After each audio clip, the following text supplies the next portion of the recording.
Former Fox News host and right-wing wonk Tucker Carlson just went full-blown Nazi, and if anyone doubted that his love for Donald Trump had pure origins, well, now you know, he had purity of the Aryan race in mind. Welcome to Occupy Democrats. I'm David Reddish, and I'm warning you now, this is disgusting. I'm friggin' mad, and by the end of this segment, you will be too.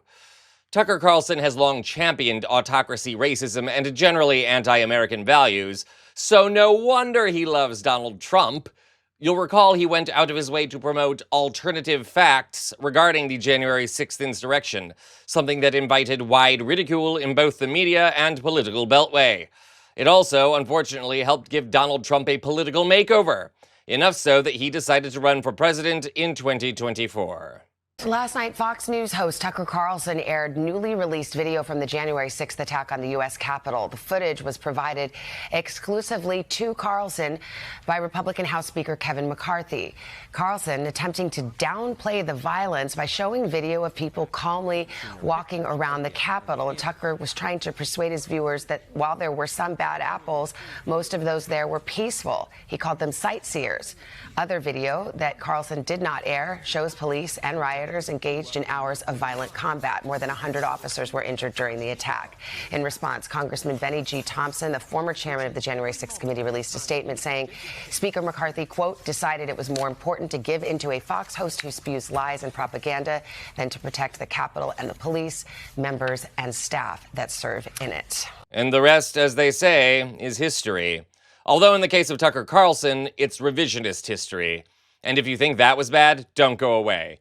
In 2023, Fox fired Carlson from the network. Though it didn't cite any official reason, reports in the Los Angeles Times stated that his revisionism over January 6th influenced the decision. The New York Times, Washington Post, and Wall Street Journal also reported that Fox had in its possession a treasure trove of racist emails and text messages from Carlson, as well as statements disparaging Fox executives. Priorities, priorities. Since leaving Fox, Carlson has tried to resurrect his career on Twitter by continuing to spout conspiracy theories and lies. Oh, and he interviewed Vladimir Putin at the height of the Ukrainian war. Well, the argument, I know you know this, is that, well, he invaded Ukraine. He has territorial aims across the continent. And you're saying unequivocally you don't. Это абсолютно исключено. It is absolutely out of the question. You just don't have to be any kind of analyst. It goes against common sense to get involved in some kind of a global war. Глобальная война. Oh, Tuckface. Let me just ask a fundamental question. Why would you believe or offer a platform to a murderous dictator who has broken ceasefires, claimed the Jewish president of Ukraine is a Nazi, publicly blamed NATO for the war in Ukraine, and kidnapped hundreds, if not thousands, of children from Ukraine? Why would you believe a word he says? But Tucker's not exactly a critical thinker beyond cashing checks. And now, he has gone full-on Nazi. Yesterday on his podcast, Carlson hosted Dave Collum, a conspiracy theorist and neo-Nazi who again raised the notion that the United States chose the wrong side in World War II. Have a look at this clip and prepare to want to smash something. Possibly Tucker Carlson himself. And it started when I read a book by Diana West, who would be good if you interviewed her.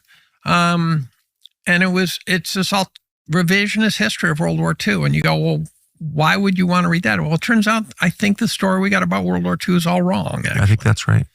And then I read about FDR, and FDR's right-hand man was a Soviet spy. It certainly was. Right? And therefore... Confirmed. We should have been... One can make the argument we should have sided with Hitler and fought Stalin. Patton said that. So, and maybe there wouldn't have been a Holocaust, right? You know, but Stalin was awful by any metric, and we weren't his ally. The story is that there were a few missing American soldiers at the end of World War II in Russian territory. No. 15 to 20,000 were missing, and we left them there. And then you read about Pearl Harbor. We all sort of know the Pearl Harbor stories now, what we're told. But I dug into that, and you find out we knew to the morning that Pearl Harbor was going to get attacked. Stalin knew it was going to be attacked. He wanted us to take the Japanese off his flank. And FDR's right-hand man was okay with that because he was a Soviet spy, right? Then I read about FDR in the Great Depression. You find out that every single penny he spent trying to help the Amity Schleys, the forgotten man, was spent to buy votes, every last penny. He was a sociopath. And the only thing he could do was lie. He was a compulsive liar. His inner circle had to constantly cover for his lying. Okay, so let's do a brief rundown, shall we? Franklin Roosevelt, our greatest president after Abraham Lincoln, was not a Soviet spy. That, by the way, is just a rehashing of an old theory that Roosevelt was secretly Jewish. For more on that, I recommend the excellent Ken Burns documentary, The U.S. and the Holocaust. Roosevelt instituted programs that pulled the United States from the Depression and remain popular to this day. Social Security, I'm looking at you. The U.S. allied with the Soviet Union because Nazi Germany declared war on both of us, the Soviets after the surprise attack of Operation Barbarossa, and the United States after the Japanese surprise attack on Pearl Harbor. And the theory that Germany only conducted the Holocaust because the U.S. and the Allies were fighting back is as ludicrous as it is stupid. Others, namely Pat Buchanan or David Irving, have proposed it before, and it is totally ahistorical. Jews were being persecuted long before the war even began, and they were being deported into camps designed as execution factories. And if you somehow don't believe that, I refer you to a book called Mein Kampf, which lays out this whole genocidal program and which Hitler penned in the 1920s. I've read it. It's awful. Pure anti-Semitism and fascist imperialism. Furthermore, the reason Hitler fought the Soviets was that he believed communism was a secret Jewish plot. He called it Judeo-Bolshevism. It's the kind of cockamamie racist conspiracy theory now peddled by a disgusting and pathetic man named Tucker Carlson. And you still wonder why the man loves Donald Trump? Hey, Mr. Carlson, here's a message. Tuck you. I'm David Reddish.